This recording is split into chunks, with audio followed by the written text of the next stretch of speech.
Hello fellow YouTubers, welcome back to Triple N Channel. Nama saya Chris dan di sore hari ini kita akan ngobrol santai sambil ngopi. Cheers. Ngobrol yang hari ini kita akan bahas itu adalah soal credit score. Nah, sebelum kita memulai topik credit score ini, sore hari ini saya minum kopi ini. Black and Bold Smooth Operator. It's really smooth and if you're into coffee, try it out. Anyways, let's get started.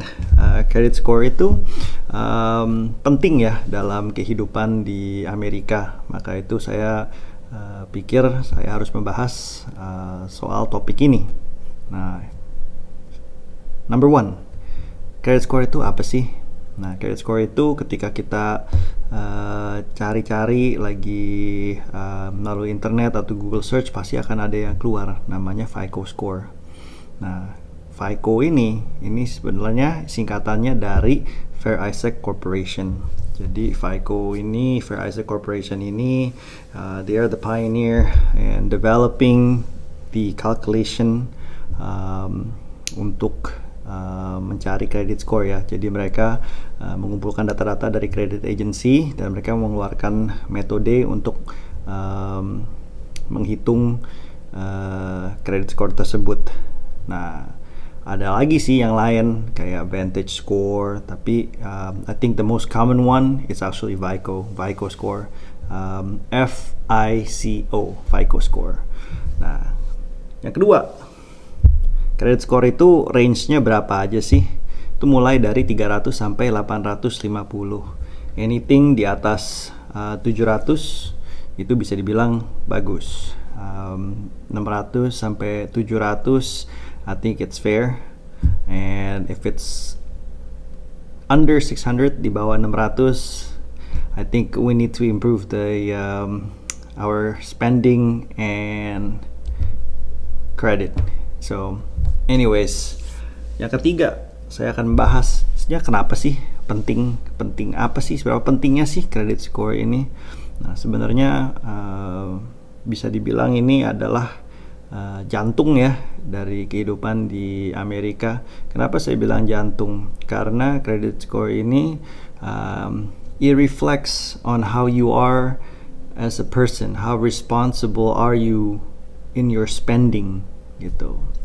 Jadi contohnya kita mau beli mobil, mereka akan run social security-nya, terus begitu mereka keluar dapatkan social security-nya, it will determine kita punya financing rate-nya. Makin tinggi credit score-nya, kita akan qualified for better rate untuk cicilan mobil tersebut. Kita juga kalau mau beli rumah atau bahkan kita mau untuk sewa apartemen pun, mereka juga akan run your credit score. Bahkan sekarang it's a common practice ketika kita mencari pekerjaan, employer itu akan minta kita punya social security dan mereka akan run kita punya credit score. Nah, di situ seperti yang saya bilang, it will show how responsible we are as a person in terms of spending habit, how to maintain kita punya credit score ya. So I think it's best that we talk about this in this video, terutama apabila fellow YouTubers tertarik untuk pindah ke Amerika ya. Nah, topik yang keempat kita akan membahas apa saja sih yang akan affect credit score itu. Jadi ada 5 poin yang akan affect credit score. Yang pertama itu adalah payment history. Jadi kita harus selalu pay our dues ya, pay our credit card dues on time, card payment selalu harus on time. Nah, ini selalu payment history-nya selalu harus on time. Nah, terus yang kedua yang akan dilihat itu adalah credit usage. Nah, jadi ini akan dilihat nih how responsible we are in term of using our line of credit. Jadi anggap aja kita punya credit card itu bisa dapat line of creditnya $5.000 ya. Ya misalnya kita hanya pakai 500 per bulan, artinya kan hanya 10% aja dari credit line tersebut. Nah jadinya aman, itu akan berdampak positif ke kita punya credit score. Nah terus yang ketiga, length of credit. Nah ini tentunya kalau misalnya kita baru buka credit card, baru dapet ya yang pertama, ya kita pasti akan mulai di bawah dulu ya. Nah tapi dengan berjalannya waktu, selama kita pay our credit cards in time, itu pasti akan berdampak positif. Nah terus yang keempat itu adalah mix of credit. Nah kenapa bilangnya mix of credit? Nah jadi kredit itu kan macam-macam kan. Jadi ada car payment loan, terus ada juga revolving account yang termasuk dengan credit card ya. Jadi maksudnya revolving itu, jadi selama kita hidup kan kita akan terus spending kan, kita akan terus menggunakan credit card itu. Nah di sini juga akan dilihat juga selama kita bisa maintain ya, jadi kita bisa pay off our balances tiap bulan dari bermacam-macam credit line ini, ya tentunya akan berdampak positif ke kita punya kredit.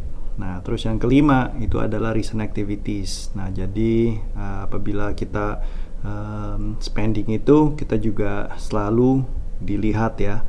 Jadi anggap aja mungkin biasanya kita jelas lah, mungkin grocery, bensin, mungkin kita habis $600 melalui credit card ini. Tapi tiba-tiba di satu bulan ada kemungkinan mobil kita memerlukan servis besar, jadi akan ada habis $1.500. Nah itu kan naik. Nah di situ begitu dia naik, nah itu biasanya credit score kita took a hit until you pay it off. Nanti gradually it will become normal again. Topik yang kelima, bagaimana cara improve kita punya credit score. Sebenarnya sih simple aja, ada 3 step. Yang pertama, kita harus pay our bills on time. Jadi jangan sampai meleset. Itu biasa ada due date-nya. Pay those credit card balances on time. Nah, yang kedua, kita harus maintain kita punya credit card balance low atau zero. Nah, itu akan berdampak positif ke kita punya credit score. Dan yang ketiga, yang terakhir, kalau misalnya kita nggak perlu amat, nggak usah buka credit line ya. Jadi kadang-kadang kan kita dapet nih offer, credit card offer gitu kan, wah 0% APR for the next 18 months. Itu sebenarnya kalau nggak perlu amat, kita lagi nggak usah dibuka. Nah karena kalau kita buka, dampaknya itu akan negatif ke kita punya credit score. So anyways, sekian ngobrolan kita hari ini soal credit score. Before kita pisah, jangan lupa like dan subscribe. Dan saya akan lanjut kopi saya di sore hari ini. Cheers guys. Sampai jumpa and take care.